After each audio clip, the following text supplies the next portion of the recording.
네, 사랑하는 성경 통독 가족 여러분 안녕하세요.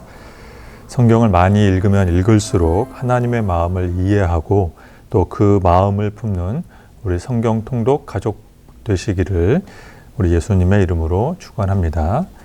오늘 성경 핵심 성경 통독의 범위는 열왕기 상 그리고 열왕기 하입니다. 열왕기 상 하. 우리가 지난 시간에 사무엘서를 사무엘 상하를 한 권의 사무엘서로 묶어서 공부했습니다. 열왕기서도 똑같습니다. 열왕기 상하로 묶여 있지만 오늘은 한 권의 책으로 공부하도록 하겠습니다. 사실 사무엘 상하, 열왕기 상하, 또 역대기 상하는 원래 히브리어 성경에서는 한 권의 책이었습니다만 지금 화면에서 보시는 이 제롬이라고 하는 속사도, 이 교부 시대의 한 사람인 제롬이라는 분에 의해서 이 사무엘 상하, 열왕기 상하, 역대기 상하로 한 권의 책이 두 권의 책으로 분류됐습니다.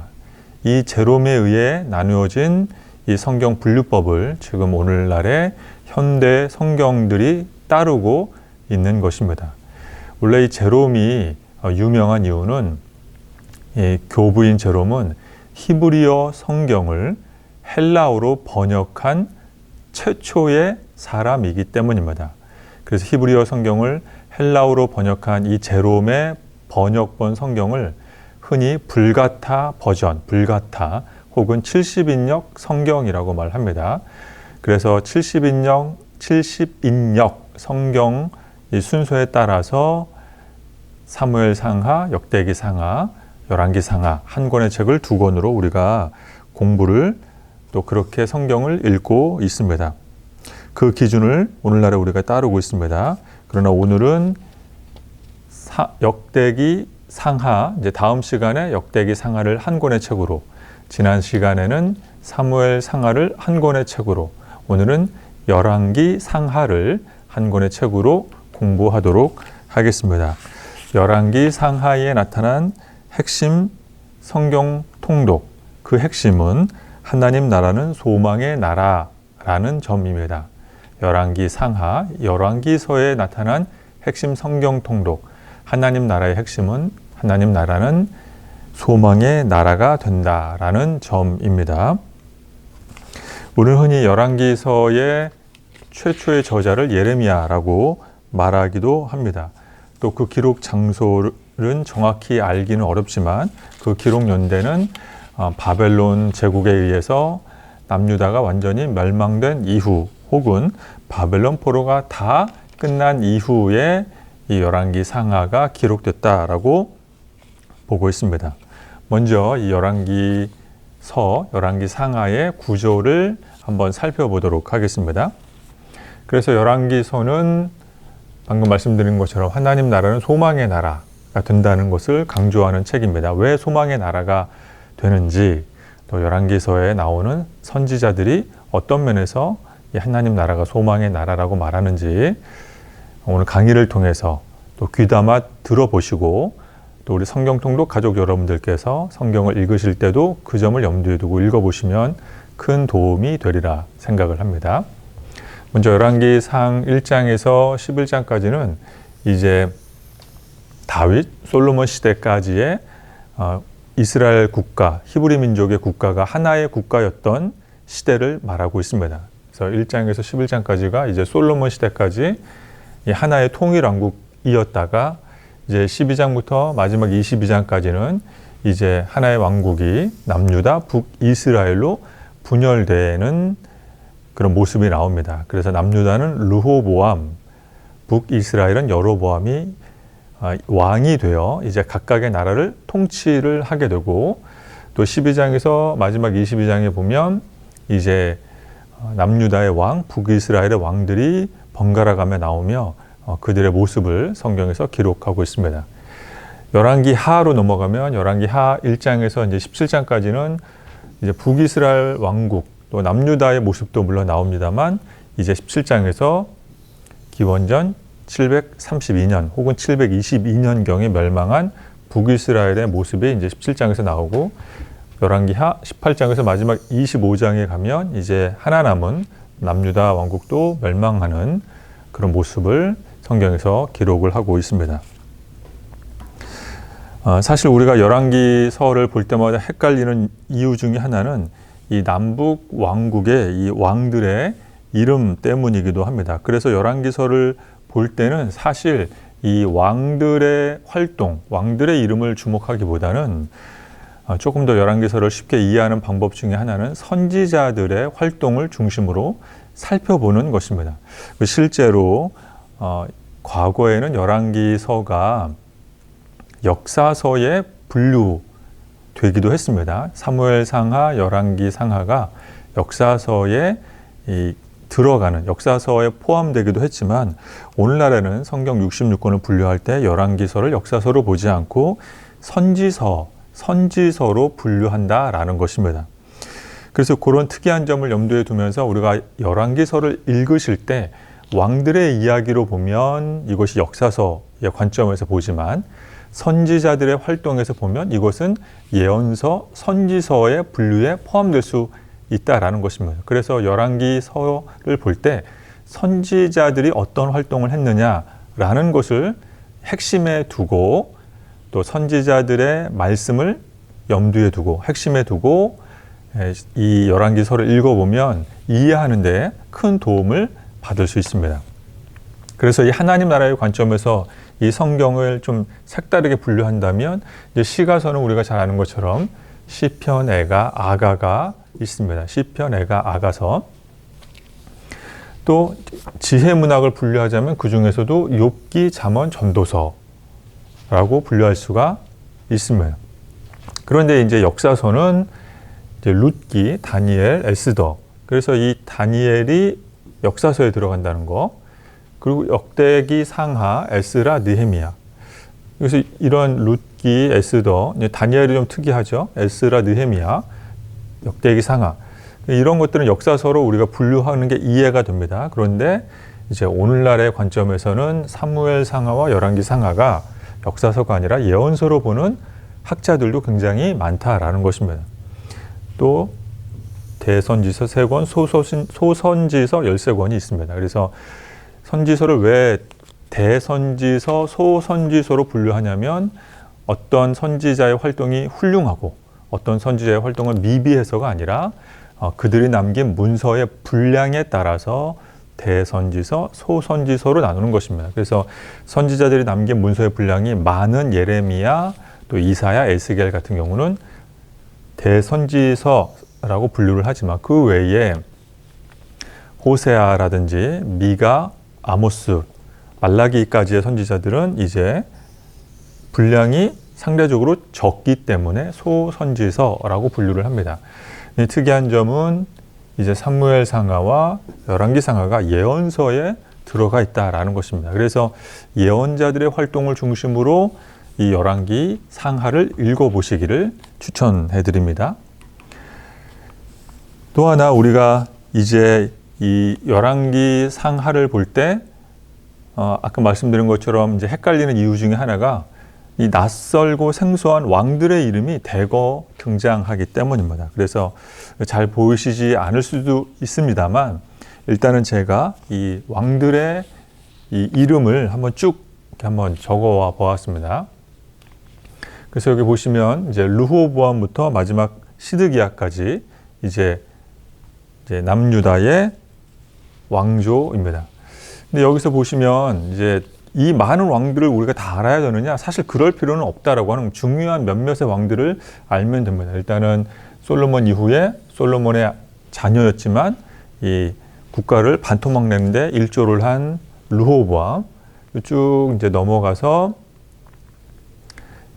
우시야 왕, 이제 이사야 시대 때 이제 남유다에는 우시야, 북이스라엘은 여로보암 2세. 그래서 그 당시 활동했던 우시야, 또 히스기야, 또 히스기야 지나서 이제 요시야, 또 그 외에 이제 마지막 남유다의 4명의 왕들, 여호아스, 여호야김, 여호야긴, 시드기야.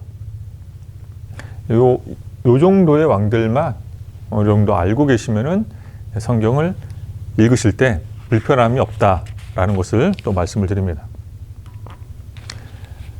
또 열왕기 상하에 나오는 이제 북이스라엘의 왕들을 보시면 북이스라엘 왕들은 사실 이 통치 연도가 남유다에 비해서 짧습니다. 북이스라엘이 존속했던 기간은 짧지만 왕들의 숫자는 뭐 거의 비등비등할 정도로 많습니다. 왜냐하면 이 북이스라엘의 왕들은 서로가 서로를 배반하고 서로가 서로를 반역하여 이 왕조를 뒤집는 일들이 많이 여러 차례 나오고 있기 때문입니다.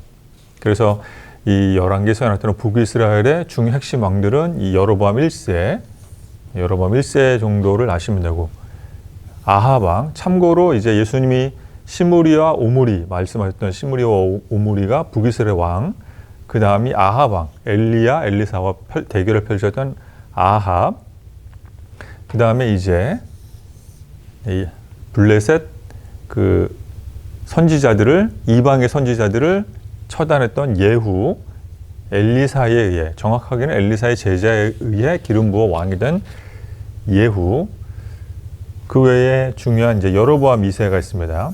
요나서 시대에 활동했던 왕 여로보암 2세, 마지막이 이제 호세아. 그래서 이 북이스라엘에 의해서 북이스라엘 마지막 왕이며 아수르 제국에 의해서 멸망당한 호세아. 이 정도의 왕만 이제 대략 기억을 하시면 되겠습니다. 그래서 우리가 성경을 반복해서 통독을 하시면 이런 왕들의 이름이 익숙하실 텐데, 처음 성경을 읽거나 또는 두세 번 성경 통독을 하시면 이런 왕들의 이름이 무척 헷갈릴 수 있습니다. 그래서 중요한 몇몇 왕들의 이름만 핵심적으로 기억하시면 성경 통독하는 데 큰 지장은 없을 것으로 예상이 됩니다.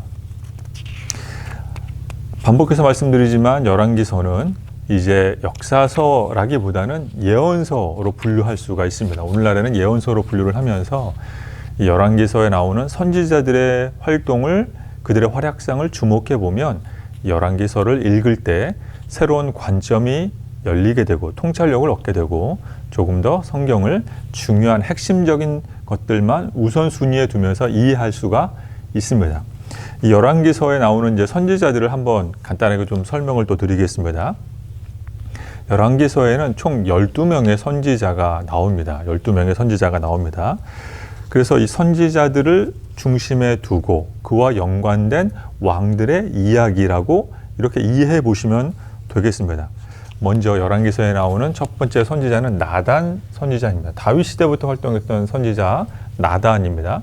그래서 나단은 이제 솔로몬이 왕위에 오르는 것을 적극적으로 지지했던 선지자이며 사독 제사장과 함께 솔로몬이 왕위에 오를 수 있도록 물심양면으로 애쓴 선지자입니다. 적극 지지하였습니다. 그래서 솔로몬의 머리에 기름을 붓고 나팔을 불며 왕위 등국을 선포한 선지자가 나단 선지자입니다. 또 두 번째는 아히야 선지자입니다. 열왕기상 11장, 13장에 나오는 아히야 선지자. 그는 하나님을 떠난 솔로몬에게 나타나 이제 솔로몬 때문에 이 하나의 국가가 북이스라엘과 남유다로 나뉘게 될 것이다 라고 하는 것을 예견했고, 여로보암이 솔로몬을 이어서 북이스라엘의 새로운 통치자 왕으로 등극할 것을 예언을 합니다.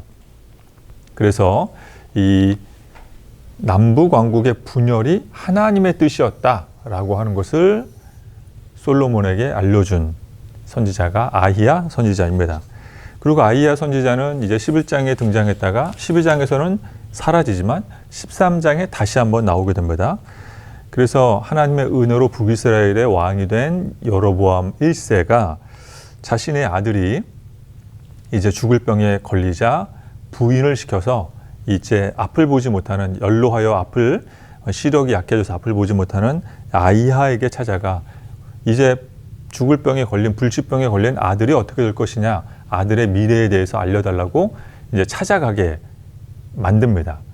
그래서 북이스라엘의 여로보암이 자신의 아내를 시켜서 몰래 아히야 선지자를 찾아가게 하고, 아히야 선지자는 아들의 죽음과 또 북이스라엘의 멸망에 대해서, 여로보암의 마지막은 심판을 받을 것에 대해서 예언을 합니다. 이 변질된 북이스라엘, 또 북이스라엘을 대표하는 여로보암이 하나님께 버림받을 것을 예언하는 것이 아이야의 역할입니다.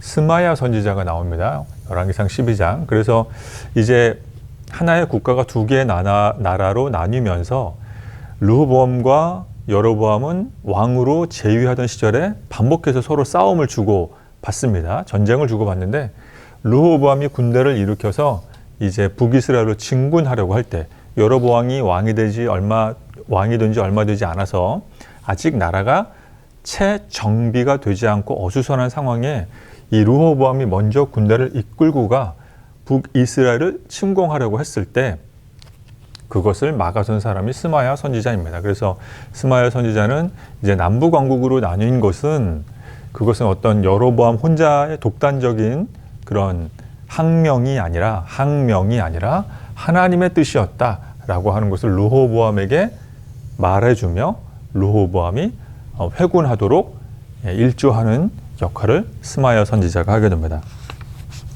또 열왕기상 13장에 보면 이름 없는 무명의 늙은 선지자 한 명이 나옵니다. 그래서 이제 베델에 있었던 늙은 선지자인데 그는 이제 여로보암이 북이스라엘의 많은 히브리 사람들이 이제 하나님을 섬기는 성전이 예루살렘에 있다 보니 북이스라엘의 많은 주민들이 백성들이 예루살렘으로 내려가서 북이스라엘의 세력과 또 인구가 줄어들 것을 염려하자 여로보암은 베델과 단에 금소가지 모양의 제단을 쌓습니다. 그리고 사마리아 성에는 이제 나중에 훗날 이제 북이스라엘은 또 하나의 성전이 생기기도 합니다. 그러나 여로보암은 이제 베델과 단에 송아지 모양의 우상을 만들어 놓고 이제 이스라엘 사람들이 예루살렘 성까지 굳이 내려가지 말고 이 베델과 단에서 우상을 제단에서 섬기도록 조처를 취하게 됩니다. 이렇게 하나님을 급속히 떠나는 여로보암의 행태를 베델의 늙은 선지자가 이제 비판하게 됩니다. 그리고 예후 선지자가 있습니다. 열왕기상 16장에 나오는 예후 선지자.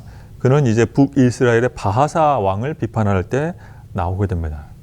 그리고 유명한 엘리야 선지자가 있습니다. 이 엘리야 선지자가 이제 열왕기상 18장 이후에 이제 등장하면서 열왕기 하 포함해서 여러 번 다수 등장합니다. 대표적으로 엘리야의 업적은 이제 하나님을 섬기지 않았던 아합 집안과 대결을 펼친 것이 엘리야의 이제 활약상입니다. 그래서 엘리야는 기도했더니 3년 반 동안 비가 오지 않게 만들기도 했고 기도했더니 역시 또 비가 내려오기도 만들고 850명의 이방 선지자와 대결을 펼쳐서 이기기도 하고 또 아람 군대의 침략을 막아서기도 하고 또 엘리사를 지명해서 이제 자신의 후계자로 삼기도 합니다.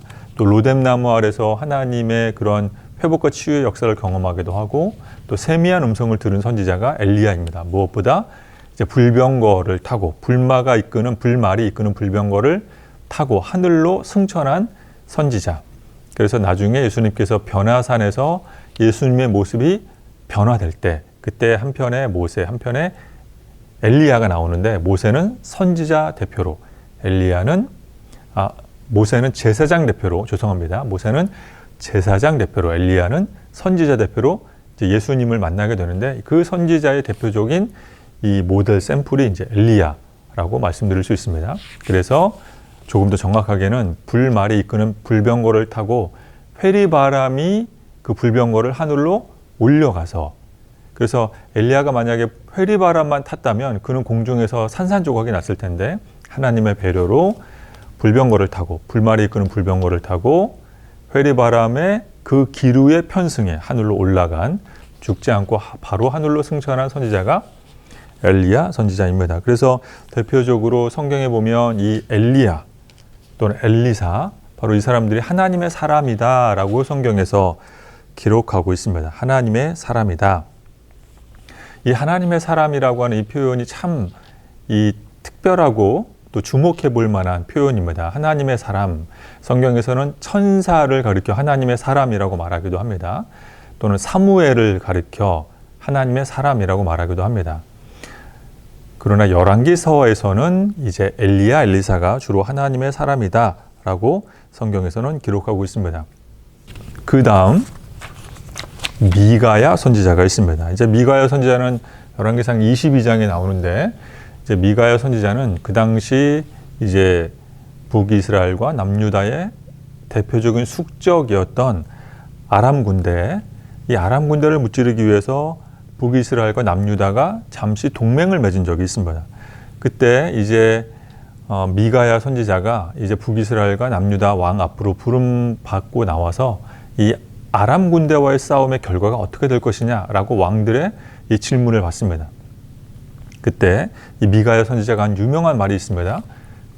거짓말하는 영의 역사로 많은 선지자들은 이제 이 전쟁이 북이스라엘과 남유다의 승리로 끝날 것이라고 말하지만 그것은 거짓말하는 영 때문이지 실제로는 이 전쟁의 결과는 아람 군대가 이길 것입니다 라고 말한 선지자가 미가야 선지자입니다. 아람 군대에게 대패할 것을 말하고, 이 전쟁에서 이제 엘리야를 괴롭혔던 아합 왕이 죽게 됩니다. 이제 미가야 선지자의 예언대로 아합 왕이 이 전쟁에서 죽게 됩니다. 이제 이 아합 왕이 왜 성경에서 여러 차례 나오는 나쁜 왕으로 묘사가 되냐면, 이 아합 왕은 하나님이 원하시는 하나님 나라의 이 정의와 공의, 사랑과 거룩, 정의와 의로움의 법칙에 따른 왕이 아니라, 단순히 우상을 숭배해서 잘못한 왕이 아니라 사랑과 정의의 원칙에 따라서 힘 있는 왕이 이제 일반 백성들을 섬기는 것이 아니라 일반 백성의 재물을 빼앗는 나쁜 왕이었기 때문입니다. 그 대표적인 사건이 나봇의 포도원을 이제 왕의 지위를 이용해 뺏은 사건이 성경에 나오게 되는 것입니다. 그 다음 엘리사 선지자입니다. 엘리사 선지자는 역시 열왕기 하 1장 외에 다수 나오는데, 엘리사도 엘리야만큼 여러 가지 활약상이 있습니다. 아람 군대를 수차례 무찌르고, 또 아람의 군대 장관이었던 나하만을 그의 한센병을 치료하고, 죽은 사람을 살려내고, 죽어가는 아이를 살려내고, 쓴물을 단물로 바꾸고, 또 물에 빠진 도끼를 떠오르게 하는 등등 여러 가지 활약상을 펼칩니다. 그리고 이 엘리사는 엘리야가 하늘로 승천하는 것을 보게 되고, 또 역시 하나님의 사람이다라는 칭호를 받는 선지자가 엘리사 선지자입니다.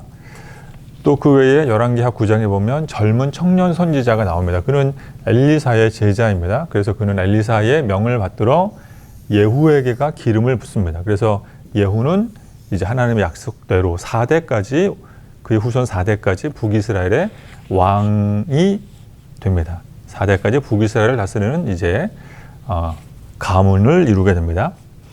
요나 선지자가 나옵니다.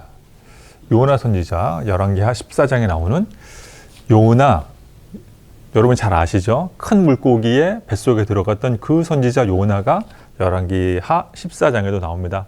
아주 잠깐 나오지만 이 요나 선지자가 왜 중요하냐면, 이 여로보암 2세 시대의 북이스라엘의 선지자이기 때문입니다. 이 사실 성경에서는 자세하게 기록되어 있지 않지만 여로보암 2세 시대, 또 남유다에서는 이 우시야 왕 시대에 사실은 이 중동 지역에 항상 패권 다툼을 하던 이집트와 또 이란 제국, 야수르 제국, 이집트 제국이 힘이 약해지던 시절이었습니다. 그래서 그 혼란의 틈을 틈타 북이스라엘에서는 여로보암이, 남유다에서는 우시야가 중개 무역을 통해서 이 남유다와 북이스라엘이 아주 부국강병하던 그런 시절을 살 때가 있었습니다. 그런데 성경에서는 이런 일이 잘 기록되어 있지는 않습니다. 역사적으로만 이제 많은 성서학자들이 인정하는 사실입니다.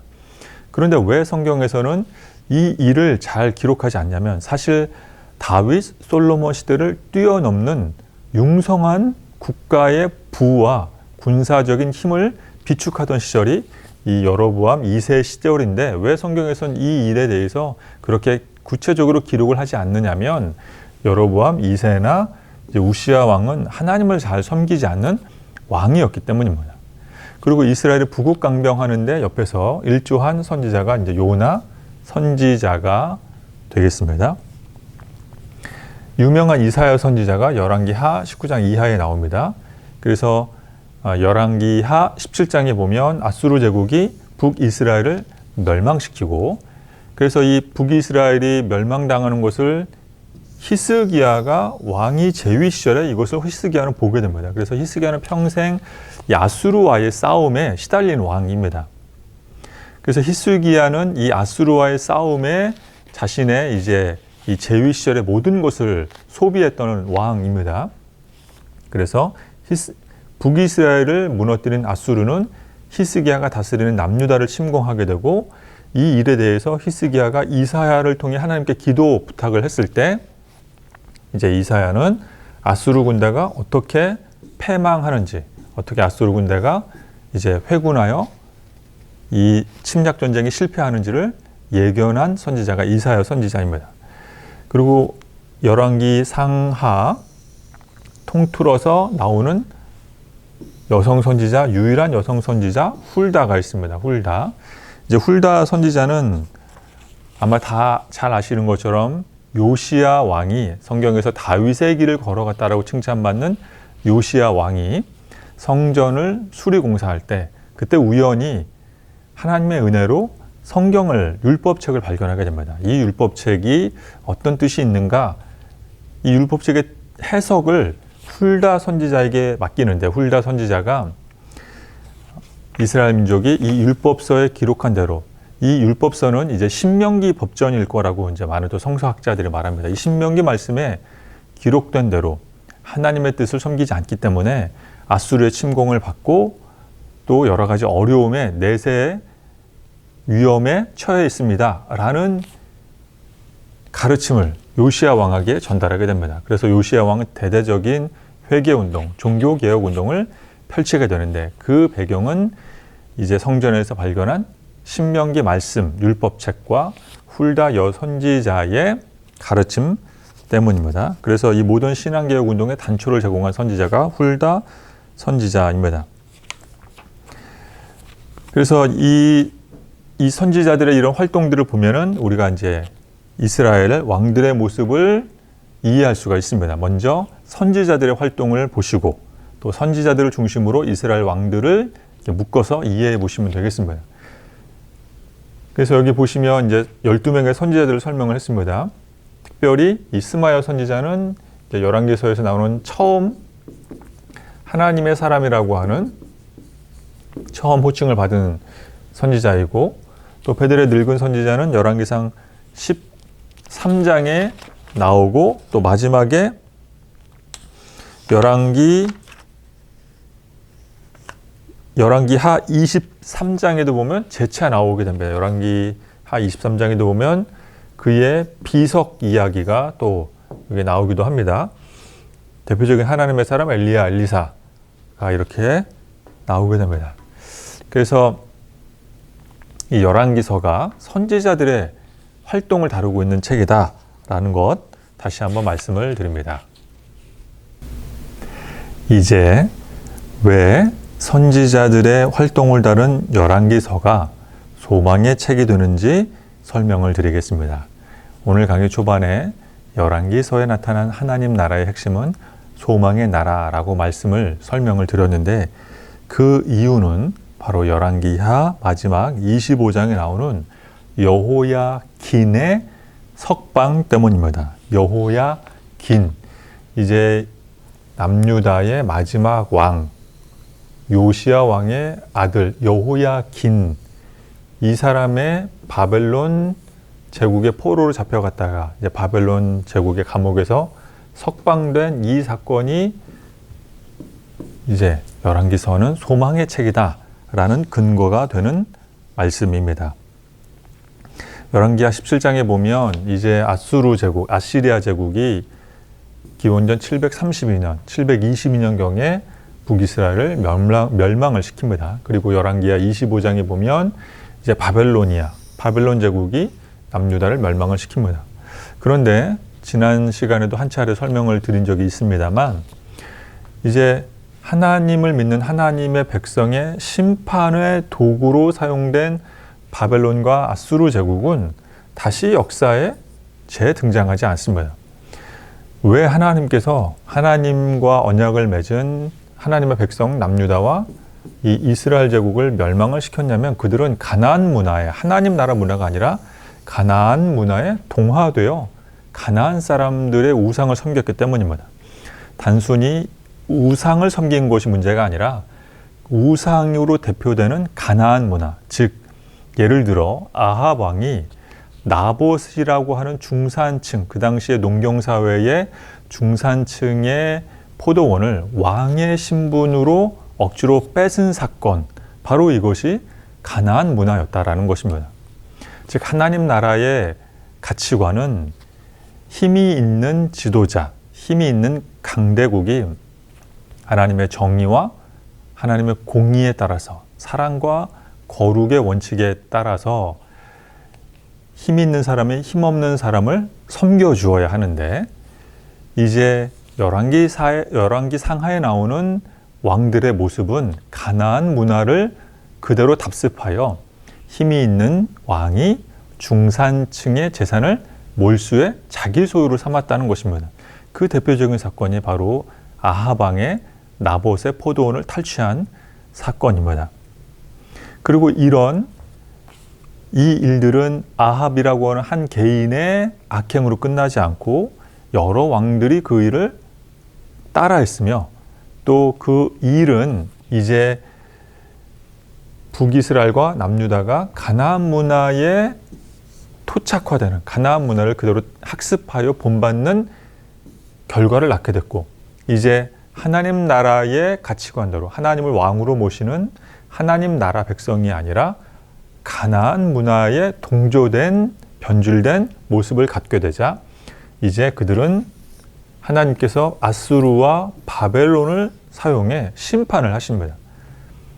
그래서 처음에는 가나안 7족속을 하나님께서 히브리 민족을 통해서 심판을 하셨다면, 힘 있는 사람이 힘없는 사람을 섬기는 것이 아니라 약육강식, 힘 있는 사람은 힘없는 사람을 밟고 일어서는 가나안 문화를 하나님 나라의 문화로 무장된 히브리 민족을, 가나안 7족속을 심판해서 가나안 땅, 하나님이 주인이신, 이 땅의 주인이신 하나님이 다스리시는 가나안 땅에서 7족속을 심판하여 몰아냈다면, 이제 하나님을 대신해 하나님 나라의 백성된 히브리 민족이 그 땅에서 하나님 나라의 문화를 구현해야 했지만 그들마저도 가나안 문화에 동화되어 버렸습니다. 그래서 이제 아수르와 바벨론이 북이스라엘과 남유다를 심판합니다. 그런데 심판의 도구로 쓰임받은 그들은 결국에는 성경에서 단 한 번도 재등장하지 못했다라는 것입니다. 이것이 바로 열왕기서가 소망의 책이 된다라는 것입니다. 물론 이 바벨론 제국은 상징적인 표현으로는 성경에서 사용될 때가 있습니다. 하나님 나라를 대항하는 악의 소굴로서 상징적으로는 사용되긴 하지만, 실제로 역사적으로 아수르 제국과 바벨론 제국이 멸망하고 패망한 뒤에 역사 속에서 재등장하는 일은, 성경 속에서 다시 나타난 일은 없다라는 것입니다. 그러나 히브리 민족은 하나님의 그 심판의 노역의 때가 끝나면 다시 국가의 형태를 띠고 회복하는 것을 보게 됩니다. 그래서 이 바벨론 70년 포로 시간이 끝나자 이제 느헤미야, 에스라를 필두로 히브리 민족은 가나안 땅에 돌아와 다시 국가 형태, 정부 형태를 띠어 이제 재건을 하게 됩니다. 그리고 이제 예수님 시대에 왔을 때는 다시 로마 제국에서 그 나라가 멸망하지만, 그러나 다시 근대에 이르러 20세기에 이르러 이스라엘은 다시 국가를 이루어 이제 여러 세계 나라들과 견주며 살고 있는 것을 우리가 알고 있습니다. 그래서 이런 일들에 대해서 독일의 구약신학자인 게르하르트 폰라트라고 하는 유명한 저명한 이 구약의 신학자는 열왕기서는 소망의 책인데, 왜 소망을 말하냐면 그 소망의 시작이 바로 열왕기하 25장에 나오는 여호야긴의 석방이다라고 이 폰라트가 말을 하고 있는 것입니다. 그래서 우리가 열왕기 하를 볼 때 은혜 받는 이유는 왕들의 실패담, 왕들의 심판받는 이야기, 하나님의 백성들이 이방 제국에 의해서 심판당하고 유린당하는 이야기로 쭉 이야기가 전개되지만 마지막에 갔을 때는 이제 이 왕의 석방으로 인하여 하나님이 단순히 한 사람 왕을 석방한 것이 아니라 포로로 잡혀간 이스라엘 민족을 해방시켜 주겠구나, 그들에게 자유를 주겠구나 라고 하는 것에 대해서 암시해 주는 이야기로 끝나기 때문입니다. 그래서 이 하나님 나라의 핵심은 소망의 나라 된다라고 말씀드릴 수 있습니다. 열왕기하 25장 말씀입니다. 열왕기하 25장 말씀 제가 읽어보겠습니다. 유다의 왕 여호야긴이 사로잡혀 간지 37년 곧 바벨론 왕 에윌 무로닥이 즉위한 원년 12월 그달 27일에 유다의 왕 여호야긴 지금 이름이 두 번 나오고 있습니다. 여호야긴 중요하기 때문에 지금 성경에서 두 번이 나오고 있죠. 여호야긴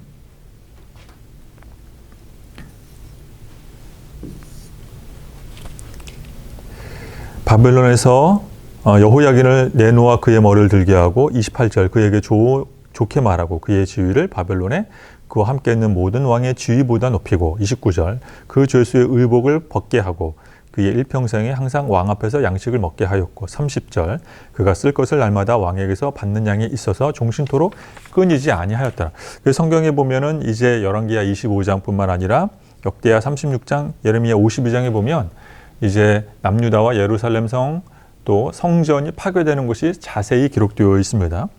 그런데 성경은 항상 하나님을 섬기는 히브리 민족이 심판받았다, 멸망했다, 사라졌다라고 갈무리 되지 않습니다. 항상 그 다음에 소망에 대해서 말하고 있다라는 것입니다. 소망은 사람이 스스로 성취하는 것이 아닙니다. 하나님으로부터 오는 참된 소망입니다.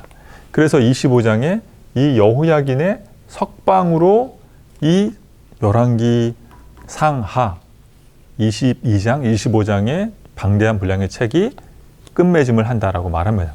그래서 열왕기서가 소망의 책이라고 이 폰라트 학자가 말하고 있는 것입니다. 그래서 하나님은 항상 히브리 민족에게 잘해 주셨습니다.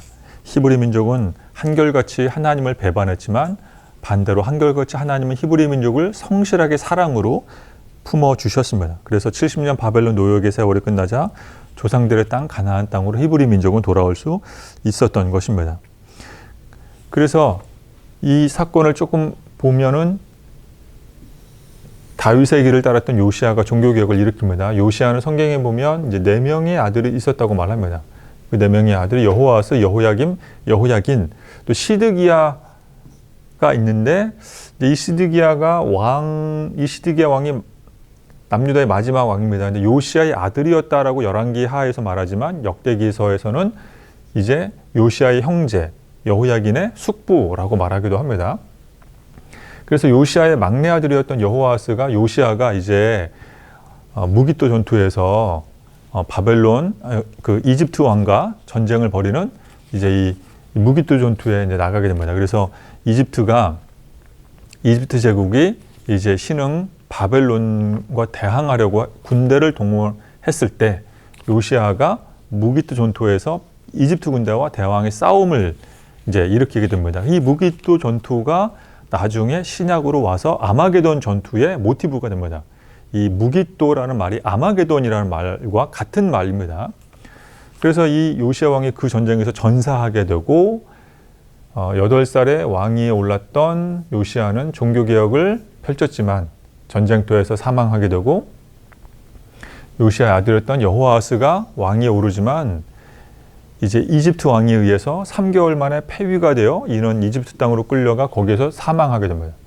그리고 여호아스를 이은 또 다른 요시아의 아들 여호야김, 일명 엘리야김이 왕위에 오릅니다. 이 사람의 이제 대표적인 악행은 예레미야가 이제 바벨론에 항복해야 한다라는 문서를 작성해서 바룩과 함께 이 하나님의 말씀을 이제 대독했을 때 친 애굽 성향의 엘리야김은, 왜냐하면 이제 이 여호아스 혹은 살룸이 이집트에서 폐위됐을 때 이집트에 의해서 왕위로 세워진 사람이 이 엘리야김, 여호야김이 있기 때문입니다. 그래서 그는 친애굽, 반 바벨론 성향의 왕이었는데 바벨론의 침공에 의해서 이도 역시 제거를 당하고 그 다음에 세워진 왕이 여호야긴, 우리가 아까 읽었던 25장에 나오는 희망의 대명사 여호야긴이 나옵니다. 그러나 이 여호야긴도 바벨론의 침공으로 해서 그는 포로로 잡혀가고 바벨론이 세운 왕이 이제 시드기야입니다. 여호야긴의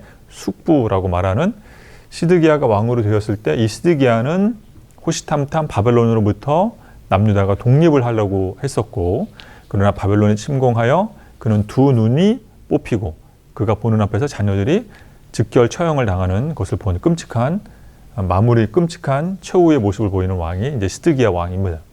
그래서 이 여호야긴이 바벨론 포로로 잡혀간 다음에 그가 어느 정도 옥살이하고 난 다음 이제 옥에서 석방되어 자유민의 신분이 되는 것을 보며 이것은 바로 히브리 민족의 노역의 대가 끝나고 히브리 민족이 조상들의 땅으로 돌아올 것을 말하는 일종의 예고, 일종의 하나님의 암시, 사인이다라고, 그래서 이것은 희망의 책이다라고 이제 폰라트 학자가 말하고 있는 것입니다. 그리고 이것은 단순히 폰라트 혼자만의 의견이 아니라 선지자들이 이스라엘 왕들에게 말하고 있는 것입니다. 열왕기 상하에 나오는 선지자들이 저와 여러분에게 주고 있는 메시지입니다. 소망에 대해서 말하고 있습니다. 이제 오늘 강의를 마무리하겠습니다. 유명한 유대인 신학자 중에 아브람 요슈아 햇셀이라는 사람이 있습니다. 이 아브람 요슈아 햇셀은 20세기 초반에 미국의 그 마틴 루터킹 목사님과 함께 흑인 해방 운동, 비폭력 저항 운동을 이끌었던 유대인이자 하버드 대학에서 학생들에게 구약을 가르치는 유대교 랍비입니다. 그는 유대교에 관련된 여러 가지 좋은 책들을 많이 썼는데 그 중에 하나 예언자들이라고 하는 굉장히 두꺼운 책을 썼습니다. 그래서 이 요시아 횟스는 예언자들 책에서 보면 유대 땅 말고도 중국, 또 메소포타미아, 이집트, 고대 이란 여러 나라들은 이 하나님과 사람을 중간에서 매개하는 영적 중개자들, 세계 도처에는 이런 영적 중개자들, 예언자들이 있었다라고 말합니다. 그들을 수이 제네리스라고 말합니다. 수이 제네리스, 영적 중개인들, 세계 도처에 흩어져서 하늘의 뜻을 이제 왕궁에 있는 사람들에게 전달하는 역할을 하는 영적 중개자들, 수이 제네리스가 있었다라고 말합니다.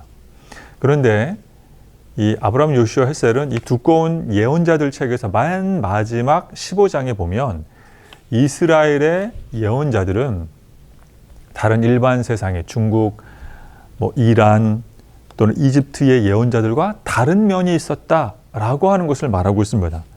그 다른 면이 뭐냐면 그들은 바로 공평과 정의에 대해서 말했다라고 아브람 요슈아 햇셀이 말하고 있습니다. 그래서 우리가 성경에도 보면 느부갓네살이 자신의 꿈 해몽을 위해서 박수, 박사, 술사, 술객들을 모으는 말씀이 다니엘서에 보면 나옵니다. 그래서 거기 보시면 박수, 박사, 술사, 술객, 그러니까 즉 네 종류의 영적 중개인들이 고대 세상에서는 있었다는 것을 우리가 알 수가 있습니다.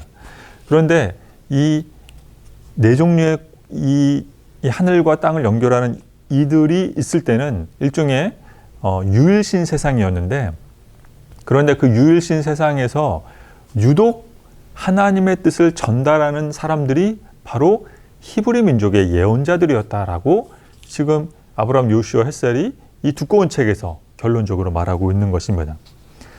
우리는 일종의 예언자들이라고 하면 미래의 일들에 대해서 가르쳐주고 점치는 역할을 한다고 생각을 하지만 이스라엘의 고대 예언자들은 그런 역할을 하지 않았다라는 것입니다. 그들은 하나님 나라의 가치관, 하나님의 뜻을 대변해서 공평과 정의에 대해서 강조했습니다. 그래서 북이스라엘과 남유다가 멸망당할 때도 하나님께서 왜 예언자들을 보내셨냐면 하나님의 입장에서는 예언자들을 보내지 않고 그냥 북이스라엘과 남유다를 심판하실 수도 있었습니다만 왜 예언자들을 보냈냐면 그들이 심판을 받은 이유가 바로 하나님의 공평과 정의의 뜻에서 어긋났기 때문이다라고 하는 것을 심판의 정당성에 대해서 하나님은 예언자들을 통해서 교육해 주셨다라고 이 요슈아 햇셀이 저 책에서 말하고 있는 것입니다. 왜 그들이 하나님 나라의 공평과 정의를 벗어났냐면 아까도 말씀드렸던 것처럼 힘이 있는 자가 힘없는 자를 힘으로 억압하여 그들의 재산을 갈취하는 이 공평과 정의가 사라진 세상이었기 때문이다 라고 말하고 있습니다. 그래서 이 고대 세상에서 공평과 정의가 실현되는 것을 보면 바로 거기에 하나님 나라가 임했던 것이다 라고 말하고 있고, 이 공평과 정의에 대해서 연속적으로 강조하며 공평과 정의의 하나님 나라를 현실 세상에서 구현하려고 했던 유일한 나라, 유일한 고대 세상의 단 하나의 나라가 바로 이스라엘이었다라고 아브라함 요슈아 헤셀이 말하고 있습니다. 그래서 공평과 정의를 실현하려고 했던 것이 하나님 나라가 이 세상에 도래했던 흔적이고, 이것을 바로 예수님이 말했던 거고 바울이 말했던 거고, 이것을 구약의 선지자들이 왕들에게 계속해서 줄기차게 선포했던 것이다 라고 이 요슈아 헤셀이 말하고 있습니다. 그래서 창세기 우리가 12장에도 보면 하나님께서 아브라함을 부르실 때 너는 복의 근원이 되라 라고 하는 말씀을 남겼습니다. 그래서 큰 민족을 이루어라. 또 창세기 18장에 보면 이제 큰 나라, 강한 나라, 고이갓돌이라고 하는 나라를 만들어라 라고 했습니다. 큰 민족, 큰 나라 다 같은 하나님의 뜻입니다. 근데 단순히 힘이 있고 국력이 세고 말과 병거를 많이 거느리고 GNP, GDP가 높은 나라가 되라는 뜻이 아니라 힘이 있는 나라는 힘 없는 나라를 도와주어야 한다라는 것입니다. 그게 바로 하나님 나라라는 것입니다.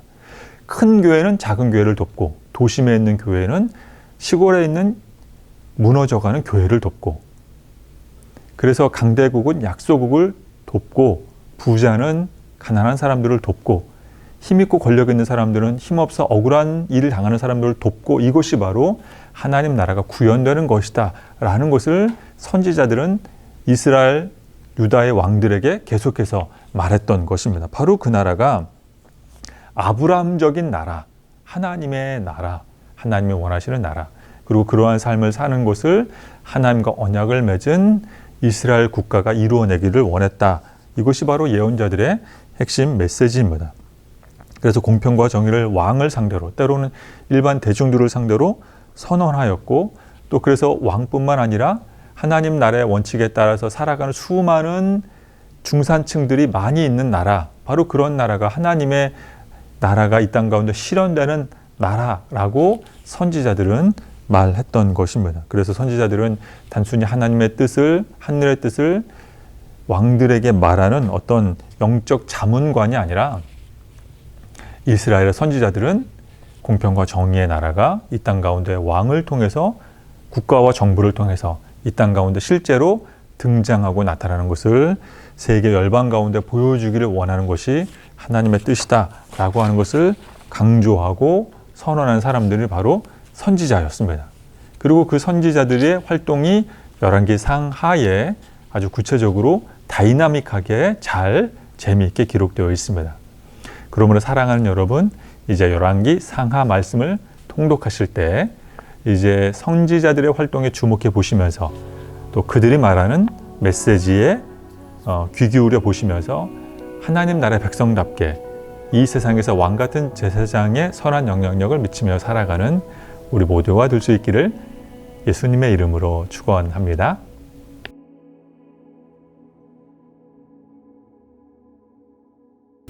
할렐루야. 핵심 성경 통독 5강 문제입니다. 열왕기하 25장 말씀입니다. 유다의 왕 누구누구가 사로잡혀 간 지 37년, 곧 바벨론의 왕 에윌무로닥이 즉위한 원년 12월 그달 27일에 유다의 왕 누구누구를 옥에서 내놓아 그 머리를 들게 하고, 앞에 가로에 있는 사람, 뒤에 가로에 있는 사람 모두 동일 인물입니다. 4글자입니다. 유다의 마지막 왕의 이름 요시야의 아들이자 4글자의 이름을 가진 사람입니다. 마지막은 긴으로 끝나는 사람, 긴자로 끝나는 이 왕의 이름, 4글자 이름을 가진 왕의 이름을 우리 반장님에게 카톡으로 알려주시길 바랍니다. 사랑하는 성경 통독 가족 여러분, 한 주간 동안 말씀으로 승리하시기를 기원합니다.